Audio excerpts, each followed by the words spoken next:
Welcome to the Draft Environmental Impact Statement Summary for the Cape Cod Bridges program. This site uses two types of interactive maps. Please allow time for the maps to load. In this video, we'll guide you through how to use an interactive map with a map description button. We're going to explore the Sagamore and Bourne Bridges project limits map in Section 1, Introduction. This map has a set of interactive tools and features. Buttons above the map that take you to the key project areas on the map, so you can view the entire project area or zoom in on just the Sagamore or Bourne Bridge project area. A legend panel that explains what the map's symbols mean. A layers panel that allows you to turn the map layers on or off by clicking on them.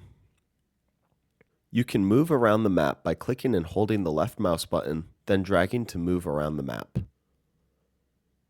You can zoom in and out by selecting the plus or minus icons, or you can use your mouse's scroll wheel when in the map. You can select the home icon if you want to go back to the default map view. You can type a location or address in the address bar, then hit enter to zoom to it.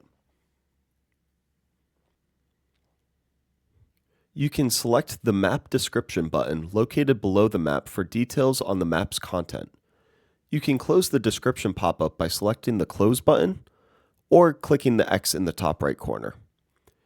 Thank you for participating in the Cape Cod Bridges Program public review process.